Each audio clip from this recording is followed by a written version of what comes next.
Isaías 50, capítulo 50, la omnipotencia de Jehová para salvar. Así dice Jehová, que es de la carta de repudio de vuestra madre, con la cual yo la repudié, o quiénes son mis acreedores, o a quienes yo os he vendido. He aquí que por vuestras maldades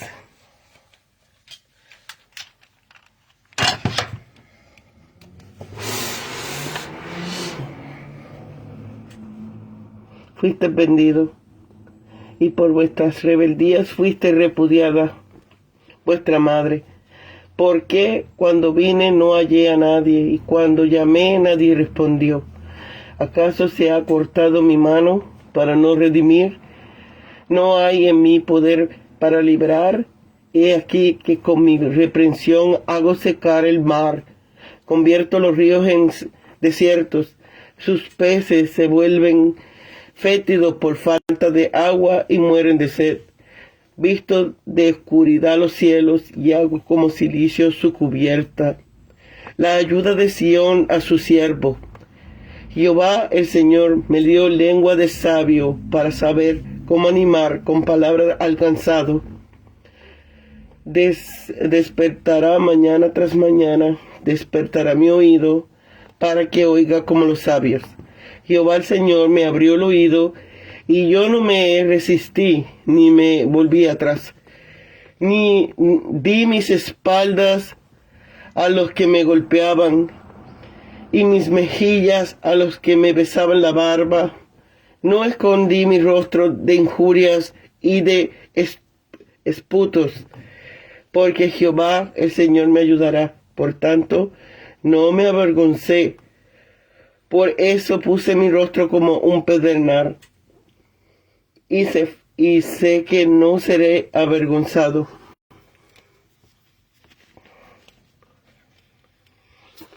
Cerca está de mí el que me justifica. ¿Quién contenderá conmigo? Presentémonos juntos. ¿Quién es el adversario de mi causa? Acérquense a mí. He aquí que Jehová el Señor me ayudará. ¿Quién hay que me condene? Y aquí que todos ellos se desgastarán como ropa de vestir, serán comidos como la polilla. ¿Quién hay entre vosotros que teme a Jehová, que obedezca a la voz de su siervo? Aunque ande en tiniebla y carezca de luz, confíe en el nombre de Jehová y apóyese en su Dios. He aquí, todos vosotros que encendéis fuego y os rodeáis de teas, andad a la luz de vuestro fuego y de las teas que encendisteis. De mi mano os vendrá esto, en dolor yaceréis.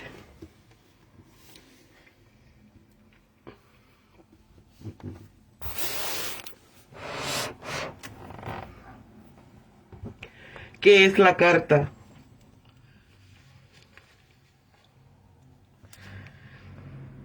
Con esta pregunta Dios se propone negar que Él le hubiese dado carta de repudio, como hacía frecuentemente los maridos, con pretextos baladíes,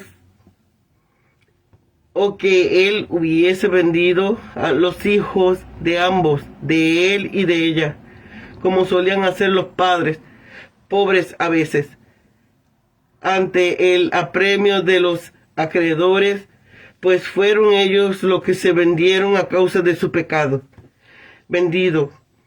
Los judíos en el cautiverio tenían la condición de personas que habían sido vendidas y expulsadas, pero eso no era resultado de un capricho despótico o resultado de una imposición externa de Jehová, sino que el mismo Israel había roto la relación en que se hallaba con Jehová, de manera que los israelitas se habían vendido a sí mismos a través de sus faltas. Acortado mi mano, figura oriental de debilidad, como la mano larga y extendida lo es de poder. Di mis espaldas, lo que se cumplió literalmente. Injurio y esputos, el camino de esa llamada del siervo pasada a través de la humillación, lo que había sido expresado ya por Job 17, lo que había sido prefigurado típica y proféticamente en los salmos de David. Aparece aquí en su perfecto cumplimiento. El tipo de ese sufrimiento aparece plenamente en Jesucristo. Polilla. Esta es una figura que encontramos de nuevo, Job 13, una imagen que aunque parezca insignificante, resulta realmente terrible, pues evoca un poder de destrucción que actúa de manera imperceptible y lenta, pero que lleva a término la destrucción del objeto referido con la mayor seguridad. Andad a la luz. Con dura ironía se le dice a los que rechazan a la luz que el profeta le ofrece que se aprovechen de la que ellos mismos se buscan independientemente de Jehová. Luces que en un día se convertirán en violentos incendios en que perecerán ellos consumidos. Los que hacen del mundo su consuelo y comodidad y de su propia justicia su confianza, hallarán al final la más terrible amargura. El camino del piadoso puede estar sombreado de melancolía, pero su final será paz y luz perpetua. El camino del impío puede parecer agradable, pero su final será eterna oscuridad.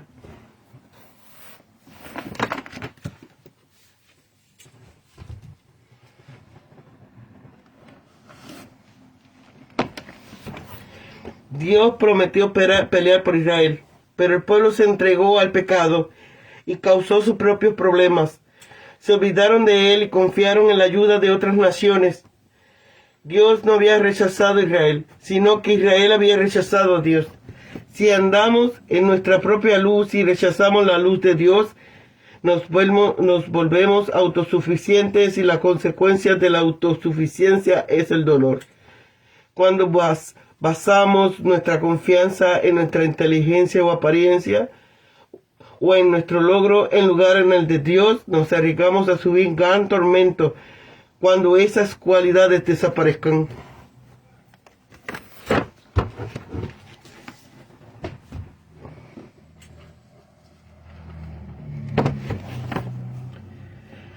El Mesías como verdadero discípulo. En una conversación íntima con Israel, Jehová le recuerda que el hecho de que él se divorciase de ellos no fue por un capricho insignificante, aunque sí que se divorció, ni les entregó a los caldeos por ninguna deuda que tuviesen con esa nación gentil. La causa fueron sus propias maldades y rebeliones. Nadie de la nación salió a recibirle y nadie respondió a su llamada. Pensaban que era impotente para librarles. No había él secado el mar Rojo y el río Jordán, no había cubierto los cielos de luto. Ahora habla el Mesías, la nación que rechazó a Jehová en el Antiguo Testamento, rechazó al Señor Jesús en el Nuevo.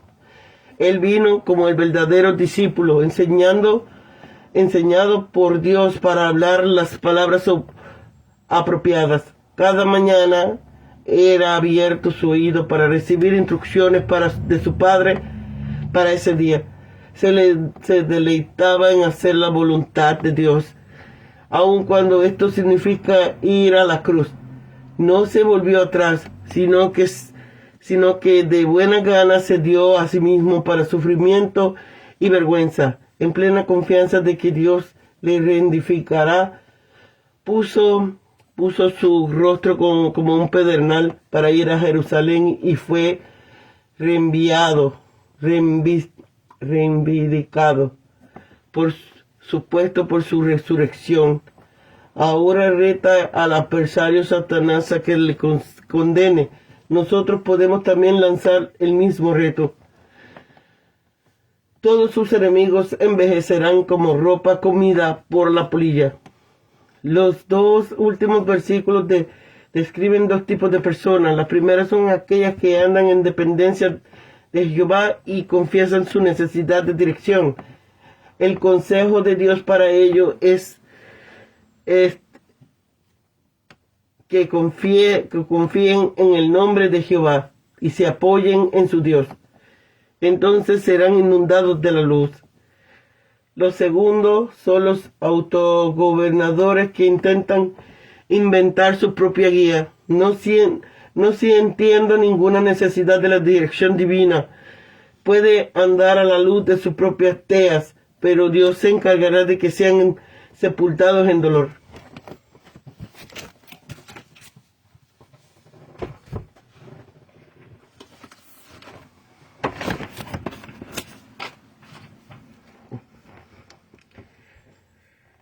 El profeta aseguró a la nación que sería librada como una ratificación del pacto de Dios con Abraham, quien fue la piedra original en la cantera donde fueron formados como pueblos. En principio Abraham fue un solo hombre, pero Dios multiplicó a sus descendientes como lo había prometido. Soledad, desierto en paraíso, huerto de Jehová. El mismo día cuyo poder cumplió sus promesas a Abraham transformará la desolación de Israel en un Edén, tanto en sentido nacional como espiritual. Y esto producirá gozo y cántico de gratitud, justicia, luz de los pueblos, el gobierno del siervo sobre el reino terrenal de Israel hará que la justicia prevalezca para el beneficio de todas las naciones. Cercana ha salido el poder del siervo para restaurar a su pueblo y traer justicia, rectitud y salvación en el mundo. Siempre ha estado activo, pero la perspectiva de Dios no corresponde a la medición humana del tiempo. Aunque la intervención divina es cerca desde el punto de vista de la eternidad divina, el perfeccionismo de su obra salvadora estaba a varios siglos del tiempo de Isaías. Las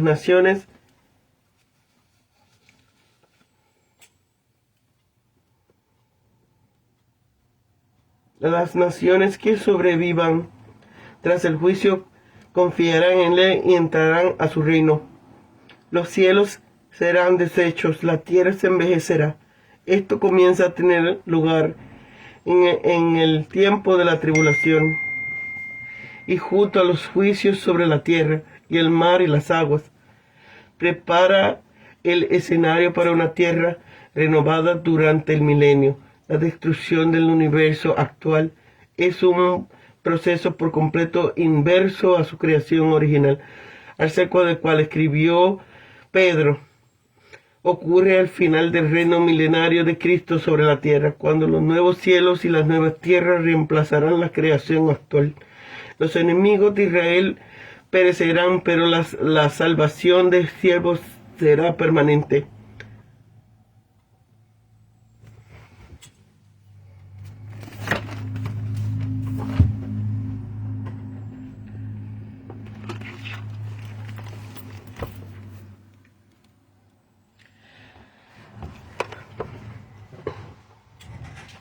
Aquí vemos que el exilio de Israel no significaba que Dios hubiese roto su pacto con él, que el profeta declara su prontitud a cumplir el encargo que Dios le da, dispuesto a sufrir lo que por eso le pueda acontecer y confinado en Dios, le permitirá llevarlo a cabo contra toda oposición. El mensaje es de consuelo para los piadosos y de amenaza para los impíos. Quienes han profesado ser del pueblo de Dios y pasan por severas pruebas pueden verse tentados a quejarse de Dios, pero en respuesta a cualquiera de esas quejas tenemos aquí un reto que prueba que el altercado comenzó del lado de Dios. Jehová había sido para ellos un buen marido, y a los maridos le eran entonces concebido el poder de repudiar a sus esposos por pequeños disgustos. Pero Israel no podía decir que Dios se hubiese portado así con ellos. Es cierto que ahora se hallaba separado de él y había permanecido por muchos días sin efod, altar ni sacrificio. Pero ¿de quién era la culpa? Dios había sido para ellos un buen padre y los padres tenían entonces el poder de vender a sus hijos por esclavos a sus acreedores en pago de sus deudas. Es cierto que ahora los judíos estaban vendidos a los babilonios, como después a los romanos, pero ¿los vendió Dios en pago de alguna deuda? No.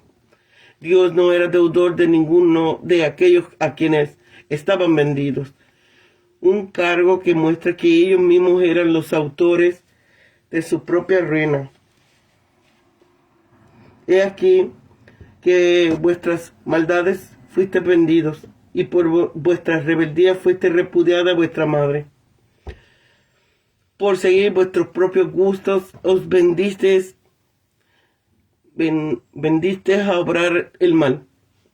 Por consiguiente, Dios se entregó juntamente en manos de vuestros enemigos. Los judíos fueron exiliados a Babilonia a causa de su idolatría y fueron más tarde rechazados por crucificar al Señor de la gloria.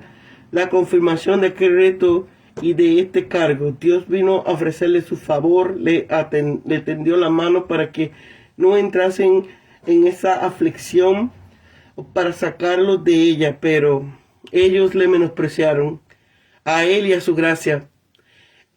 ¿Es que carecía de poder para salvarlos?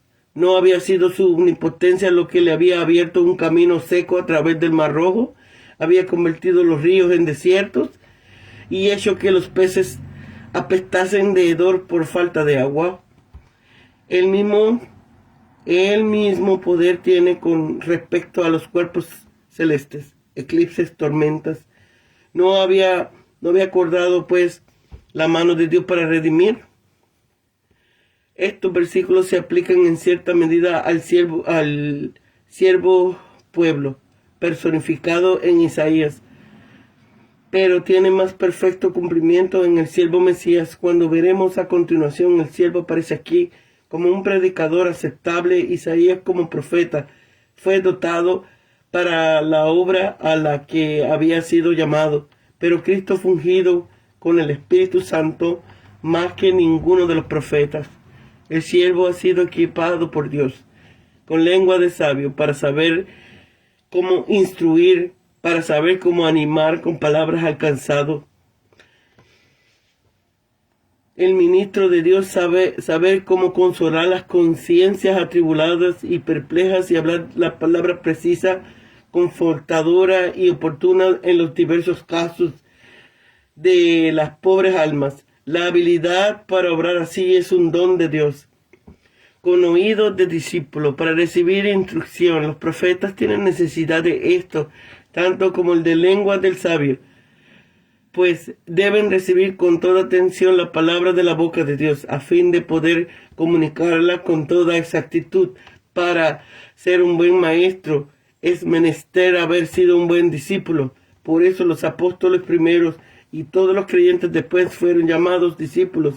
Mañana tras mañana hay que despertar el oído, ya que por naturaleza somos perezosos para oír y todo lo oímos a medias. Además somos cobardes para poner por obra lo que comporta alguna dificultad. Mientras que el siervo obediente a lo que escucha no es rebelde, a lo que se le dice ni se vuelve atrás ante las dificultades, persecuciones y humillaciones.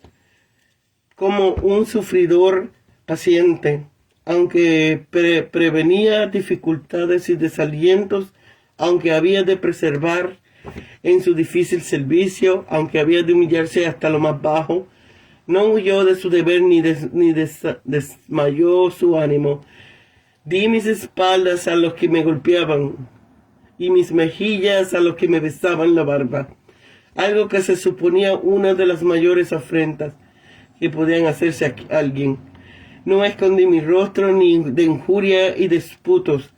Todos estos sufrió Cristo paciente y voluntariamente para darnos a entender su disposición a salvarnos. Como un valiente campeón, el Redentor es tan famoso por su denuedo como por su humildad y paciencia, y aunque no resiste, se porta en eso mismo como más que vencedor. El Señor Jehová me ayudará. Y lo repite en el versículo 9, Dios envió a Jesús un ángel que le confortase en lo más recio de su agonía. Cerca estaba de él quien había de justificarle, vindicar su inocencia. No cabe duda de que Isaías fue también cargado de insultos malignos, de reproches y calumnia, pero sabía que al fin, a la postrer, Dios había de vindicar su causa, que era la de el mismo Dios. Por eso podía retar a sus enemigos a que presentasen sus cargos contra él, seguro de que ninguno podía demostrar que el profeta era un malhechor, que no estaba en lo cierto en los mensajes que proclamaba. También en el caso de Cristo hubo muchos que quisieron exigirle cuentas, pero a todos les cerró la boca. Los ministros de Dios, si proclaman fidelidad el mensaje del Evangelio, no deben temer ninguna oposición. El mismo Dios que les comisionó hará que su mensaje cumpla de un modo a otro el propósito de Dios. No hay condenación para aquellos a quien Dios justifica. La justa causa de Cristo y de sus profetas sobrevivirá a toda su oposición. Serán movidos por la polilla, serán comidos por la polilla. Una cosa tan pequeña bastará para destruirlo. El profeta, como tiene lengua de sabio, hace aquí uso de ella. Es como un componente del Evangelio. Se proclama aquí consuelo a los santos desconsolados y se le anima a poner su confianza en la gracia de Dios. Hijo de Dios es el que teme al Señor, con un temor filial frente a la majestad del Altísimo y tiene miedo de incurrir en su desagrado. Obedece a la voz del siervo de Dios y está dispuesto a dejarse gobernar por el Señor Jesús en la gran obra de la redención del hombre. Quienes verán temen a Dios. Quienes de veras temen a Dios también obedecerán a la voz de Jesús. No es nuevo para sus hijos y herederos de la luz. Camina a veces en tiniebla y carece, y por algún tiempo, de todo rayo de luz. El que así se halla en la oscuridad, confía en el Señor y apóyese en su Dios. Confía en la bondad, la sabiduría y el poder de Dios, porque el nombre de Jehová es castillo fuerte. No importa caminar en la oscuridad, si caminamos de la mano de Dios, todo es suficiente. Echen mano de su pactada relación con Dios, su Dios, y todo le irá bien, aun cuando a veces se sienta mal. Se advierte a los pecadores presuntuosos que no confían en sí mismos. El fuego que enciende contra los justos los consumirá a ellos mismos, como en el caso de Nabat y Abiud, fuego extraño, que no era según la voluntad de Dios. Con fina ironía se les dice: andad a la luz de vuestro fuego y de las teas que encendiste. Con dura ironía se les dice que rechazarán la luz que el profeta le ofrece, que se aprovecharán de la que ellos mismos se buscan independientemente de Jehová, luces que en un día se convertirán en violentos incendios en que parecen ellos consumidos.